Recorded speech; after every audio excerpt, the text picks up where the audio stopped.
Сегодня хотелось бы поговорить о страшном событии, которое, мне кажется, висит по сей день тенью в атмосфере общества, в памяти общества. Это то, что случилось с деревней Конюкой.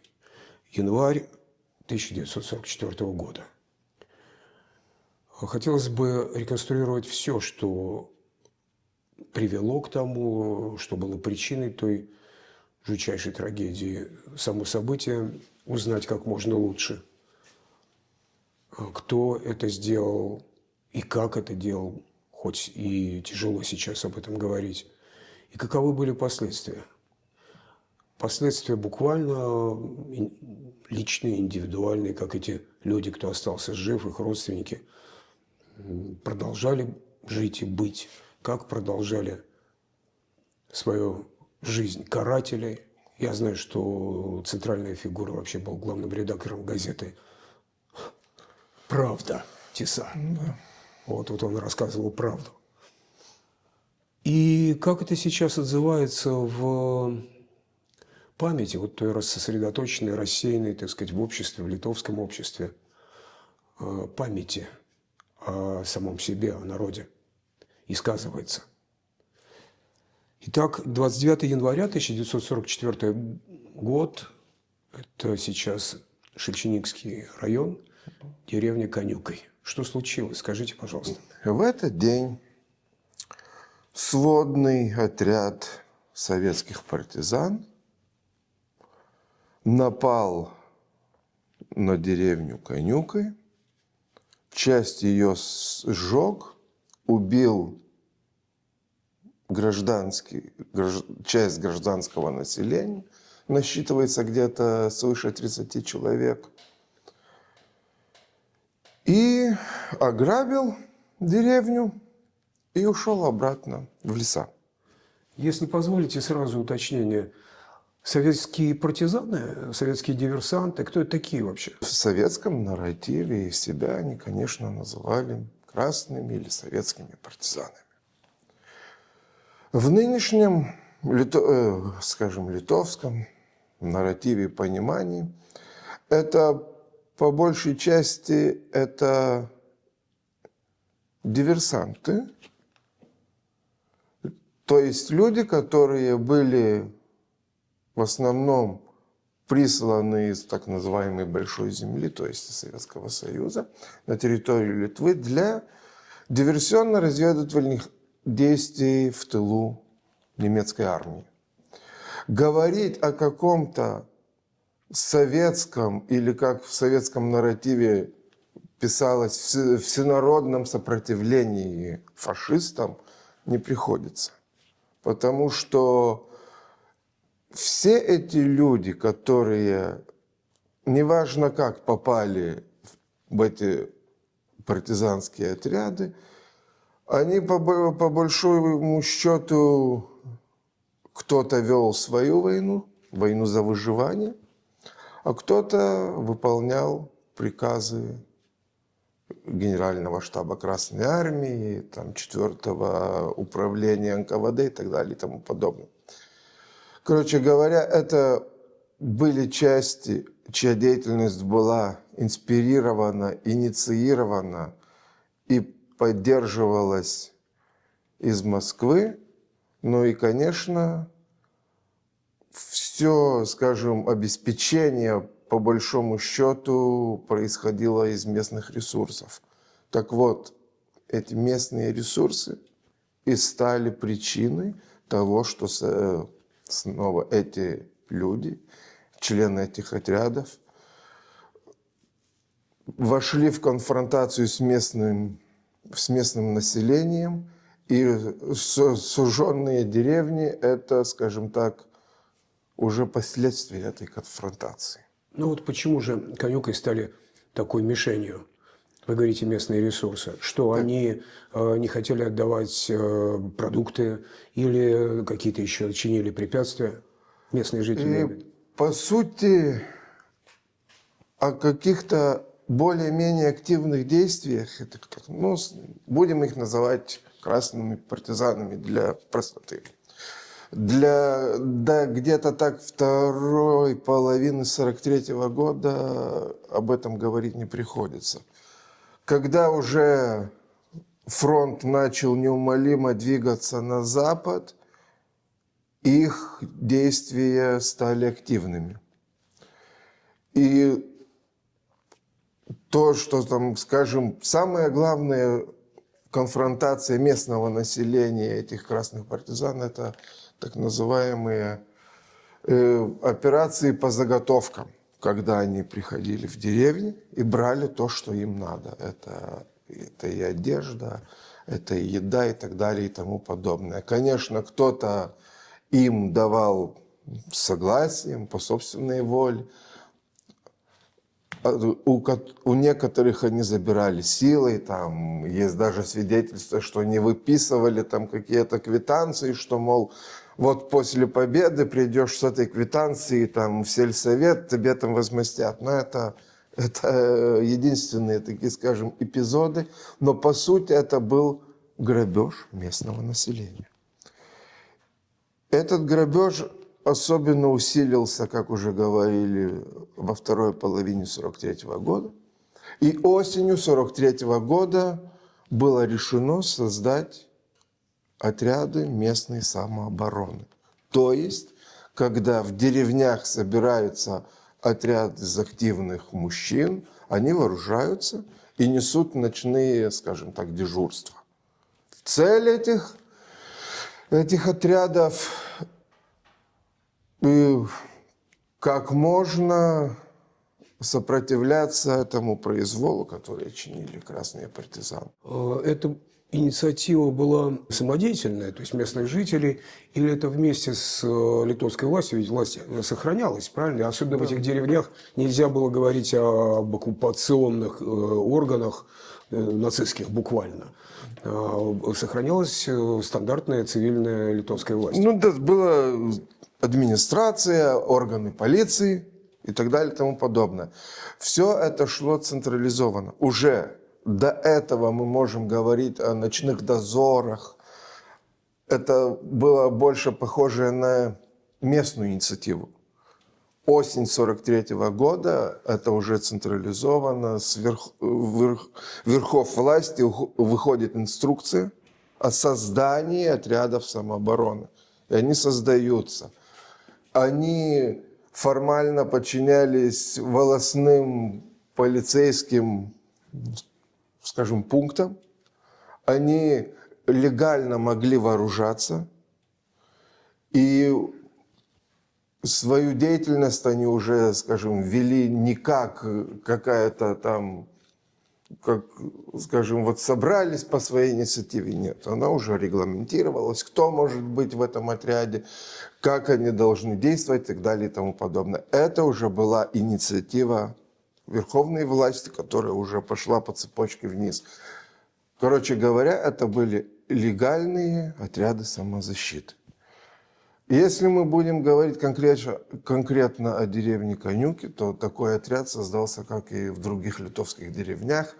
Это осень 43-го года. Сначала там было 5-6 мужчин.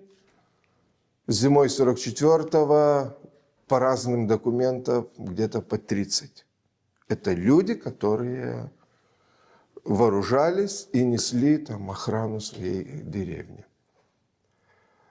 И, наверное, самая, скажем, такая причина, что красные партизаны решили, что эта деревня уже доставляет большие, скажем так, неудобства, так очень мягко говоря. Был эпизод, когда и самооборонцы Конюков устроили засаду партизанскому обозу, который шел с награбленными вещами. Он возвращался на свою базу. Там в нескольких километрах в окрестности деревни Гервечи, если не ошибаюсь, конюкские самооборонцы сделали засаду, убили нескольких партизан, остальные разбежались, они вернули награбленное добро. После этого было принято решение с этой деревней что-то делать, потому что проходить мимо просто так, как они проходили, это тоже уже невозможно, потому что соборонцы обстреливают, защищаются. Короче говоря, это уже становилось для партизан препятствием. А решение чье? Здесь, вот в этих так называемых красных партизанских округах, или даже Москва в этом участвовала? Скорее всего, это было принято решение местного командования уже на месте. По имеющимся архивным документам решение принял Генрих Зиманус, который был, скажем, как бы представитель центральной партизанской власти или командования на территории Литвы. Он, так тоже очень упрощенно, если говорить, был командиром всех этих красных партизанских отрядов, которые дислоцировались в Литве. Это был секретарь Южного обкома партии, так называлась его должность. И он принял решение, что с деревней нужно что-то делать. Южного в пределах Литвы. Да, был северный обком, это значит, который возглавлялся Матеусом Шумаускасом. Тоже такой второй деятель, который тоже был прислан из Москвы, но он в Литву так и не пришел, он там и остался в Беларуси, в Казинских лесах, где был комитет, командование и так далее и тому подобное. А Зимана с осенью 43-го он пришел на территорию Литвы для организации, командования и так далее и тому подобное красных партизан на территории Литвы. И он, как уже повторюсь, это так очень тоже схематично говоря, был командиром на месте. И он принимает решение. Конечно, это решение принимается, скажем, со стороны как бы Южного обкома. Это не он принял, это мы приняли. Ну, это тоже вот та советская система. Это принимает не он, но какой-то орган. Он принимает решение, собирается сводный отряд. Тоже до конца не ясно, сколько представителей скольких отрядов там участвовало, но где-то 5-6 отрядов. Всего собралось где-то 150 партизан. Тоже по последним архивным данным уже командовал непосредственно этой операцией Альбертас Бараускас. Это тоже был один из командиров партизанского отряда, тоже присланный из Москвы. Если не ошибаюсь, этот отряд назывался Шарунас, но он тоже Рудницкая пуща, командир партизанского отряда. Его назначают командовать конкретно этой операцией, этим сводным отрядом. Этот сводный отряд состоял из, там, как уже говорили, нескольких отрядов. Там мы можем говорить, если так, это многонациональный сводный отряд. В нем были бывшие военнопленные всех национальностей. В нем были евреи, сбежавшие из гетто и потом уже инкорпорированные в это красное партизанское движение. Были литовцы, были белорусы, были кто угодно. По последним документам, последним расследованиям, в этом отряде даже, скажем, был голландец. Просто вот человек, голландец, которого эти все ветра войны забросили в Рудницкие леса. Просто многонациональный отряд красных партизан. Под утро и подходит к деревне, начинает стрелять зажигательными пулями. Конечно, в деревне паника, все такое. Кто-то еще отстреливался из самооборонцев, кто-то погиб в этом столкновении. Но, по сути, этот отряд пришел, сжег часть деревни, убил 35, примерно 35, тоже число убитых людей мы еще не знаем и, наверное, никогда не узнаем. Я встречал цифры 46. Да, это варьирует. Если мы говорим о документах, то идет где-то 35-36. Если мы говорим о этой устной памяти, то уже там меняется число, меняется фамилии. Но смысл в том, что были убиты и женщины, и дети, и мужчины. Деревня была ограблена.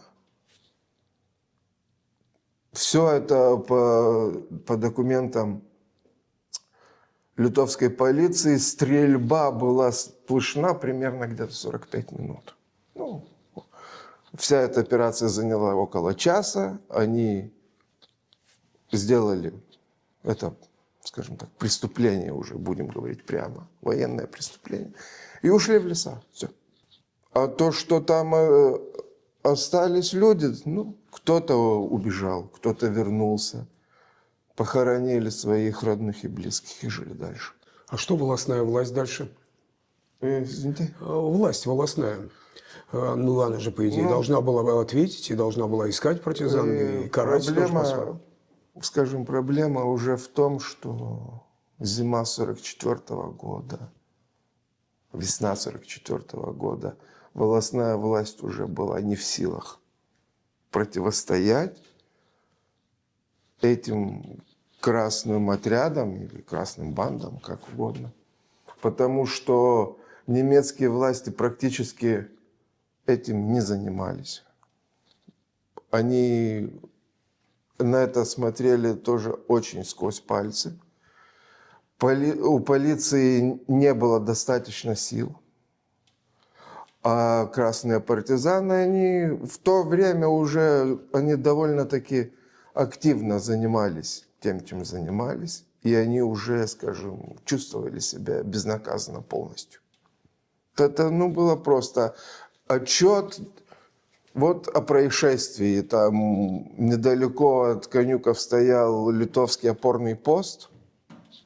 И когда солдаты этого поста уже зашли в деревню, там только уже полыхало пожарище, там крики, вопли, все такое. Конечно, красные ушли, но поисков никаких не производилось. Просто была констатация. Пришли, убили, ушли. Все. Ну и по сути, если так говорить, в советских документах тоже там партизан, красных партизан, там это тоже, скажем, не очень так и акцентируется. Есть просто, чтобы было решение, принято решение уничтожить фашистское гнездо. Гнездо уничтожено. Как вы считаете, функционеры коммунистические, они как понимали происшедшее? Вот они такими штампами «фашистское гнездо», например, они пытались замазать, понимая при этом, что на самом деле это преступление. Или же они действительно, так сказать, были убежденные, значит, вот такие вот каратели? Мне кажется, тут мы можем говорить о двух таких слоях. С одной стороны, в их понимании, они сделали тактически правильную операцию. Они уничтожили пункт сопротивления. С другой стороны, они понимали, что местным жителям, это неприемлемо. И поэтому во имя, наверное, какого-то, не знаю, не то спокойствия, не то чего, они просто об этом не очень-то там и распространялись. Сделали. Конечно, в своих документах там есть и наградные листы, что там, скажем, такой-то партизан представляется там к награде. И там описание подвига. Одно из этих, скажем так, подвигов – это уничтожение фашистского гнезда в Конюках. Но не более того. Как бы цинично сейчас это не звучало, Но советская власть, потом установившаяся оккупационная, она не пыталась какими-то, так сказать, подачками, не знаю, умаслить, вообще успокоить оставшихся в живых и округу для того, чтобы настроить, все-таки восстановить, что ли, если не лояльность, то, по крайней мере, спокойствие. Насколько я знаю, нет. Просто, ну, на мой взгляд, это все делалось, скажем, люди полностью отдавали себе отчет, что будет, если ты будешь об этом говорить, будешь требовать какого-то возмещения или идти куда-то там жаловаться. Ну, это все. Мало того, несколько самооборонцев деревни Конюкы были осуждены. Потому что... Оставшиеся в живых. Да, их осталось, ну, довольно, ну как, много-мало, но их осталось довольно-таки, большая часть осталась, их живых. Там погибло несколько самооборонцев, плюс женщины и дети. А из этих оставшихся нескольких осудили по 58 статье. Это тоже, скажем, типичное дело для участников этих самооборонческих отрядов. И они считались как ставленники фашистов. И за то, что вы участвовали в операциях против красных партизан, значит, вы совершили преступление. И лагеря там 10-15 лет. Это довольно-таки стандартная, скажем, процедура для советов того времени. И все. Вот эти вот красные герои, они дальше кем стали? Как шла их жизнь уже при советской этой оккупационной власти? Ну как?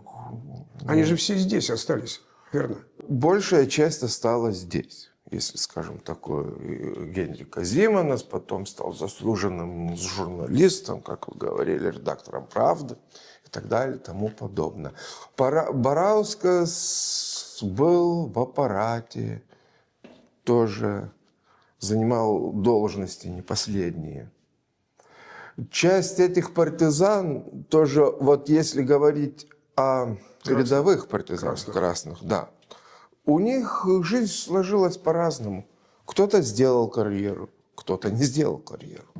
Если говорить о еврейской составляющей, довольно-таки большая часть у них уехала вот в Палестину. Бывшие военнопленные, кто-то вернулся в свои, скажем, родные края, кто-то остался тут, кто-то служил в милиции, кто-то просто жил. Но, конечно, в той системе все они были участниками Великой Отечественной войны и получали все льготы, которые получали участники военных действий. Было ли так, что уже сейчас в независимой Литве, вот в эти вот, ну, на сегодняшний день 36 лет самостоятельного независимого государства, кто-либо из этих вот участников карательной акции, они, тем не менее, получали поддержку и за что-либо, я не знаю, но признание современного государства литовского? Я более-менее понимаю, к чему мы тут клоним, но смысл в том, что и в понимании современного литовского государства эти люди, точнее деятельность этих людей, она расценится как антигосударственная. А если будем говорить конкретно о конюках, то это военное преступление.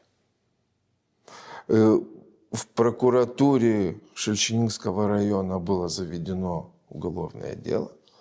Но в какой оно стадии, я не знаю, но оно было заведено им именно для расследования участия, последствий и так далее и тому подобное, и для, скажем так, правовой оценки этого преступления. Если говорить о конкретике, то я не скажу конкретно, вот эти люди участвовали в этом. По архивным материалам я могу сказать лишь одно, что сводный отряд красных партизан в январе 1944 года сжег деревню Конюки и при этом и совершил военное преступление. Сейчас в современной Литве когда, как скоро восстановили эту память и отдали должное тому, что случилось? Об этом, ну, конечно, местные люди это знали всегда. И это передавалось из поколения в поколение. Мне довелось говорить с человеком, который просто, ну, он так из краеведческой, скажем так, позиции занимался этим уже давно, где-то, наверное, лет 20 назад. Он говорил с этими людьми, которые помнили еще сами это все происшествие и пережили его. Так, по сути, они и сказали фамилии тех людей, которые погибли. Они там рассказали какие-то обстоятельства и то, что там происходило, потому что архивного материала, даже списка погибших нет. Все это, что мы имеем, вот то, что там выбито на этих камнях, на этом памятнике, это со слов людей, которые в то время жили. Потому что нет ни, скажем, ни метрических записей в костелах, нет ни каких-то других записей, ничего нет. Конечно, Конюкой это один из эпизодов, который показывает вот все это, весь этот страх, ужас, и что происходило во время Второй мировой войны в Литве. И это как бы очень такой явный иллюстративный пример преступления советской стороны. Литовские партизаны, вот то самое вооруженное антисоветское сопротивление, на них как-то повлияло это событие? Они же, по идее, должны были знать о случившемся. То есть они, например, отомстили, что-то сделали, так сказать, последствия в ответ. Тут очень важно иметь в виду то, что Конюкой – это Вильнюсский край. Это такое место, такая территория, где литовского сопротивления послевоенного не было. И какого-то влияния именно Конюкой, наверное, и не сделали. Если мы будем говорить о аналогической деревне в Тракайском уезде, это Бакалоришкис, где тоже советские партизаны сожгли деревню. Тоже из-за таких же причин, только это был апрель 44-го, то там мы можем говорить, потому что люди из этой деревни, которые потом пошли в партизанские отряды, они понимали, кто сжег их дома и за что. И там уже есть, скажем, можно увидеть и каких-то эпизодов мести, и их понимание, за что они борются и так далее и тому подобное. На мой взгляд, если говорить о Конюках, то каких-то, скажем, ощутимых связей с литовскими партизанами тут не будет. То есть появление коллективной памяти вот в общественном сознании, оно произошло сравнительно поздно, да? Ну, скажем так, когда это выходит уже в публичное поле, да, поздно. Местные знали все. Но это у нас множество таких, скажем, эпизодов, где местные знают все, там, где дед передает внуку. Это полностью множество эпизодов. В публичное поле они уже вышли, конечно, в 90-х, когда рушился Советский Союз, уже становилось нынешнее литовское государство. Что значит это событие, вот знание о нем и о подобных оно же ведь не единственное. Вы сами называете еще одну деревню, и, я предполагаю, были и другие случаи военных преступлений по отношению к цивильному, мирному, гражданскому населению, которое, если и участвовало в, ну, так сказать, насилии, то это было оборонное, защитное, Ну да. только в этих целях, собственно, и действия. Да? Сейчас в обществе что значит эта память, эти знания?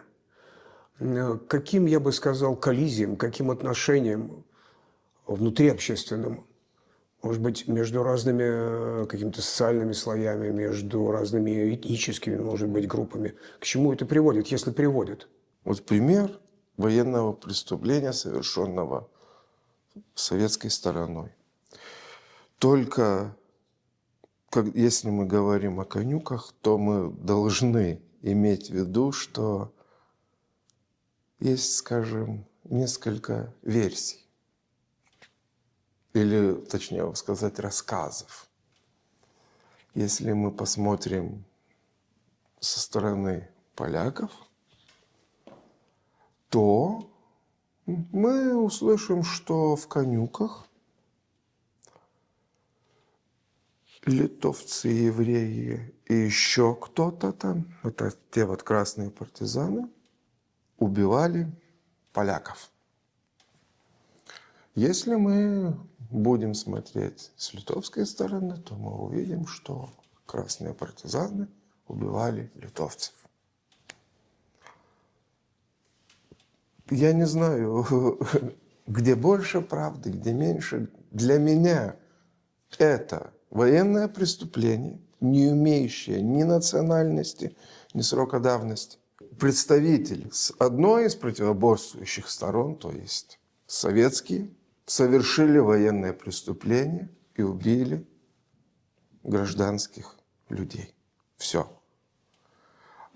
И делать из этой трагедии там, трагедию нашу или трагедию мою, или нет, это наша трагедия, и я думаю, что это путь в никуда.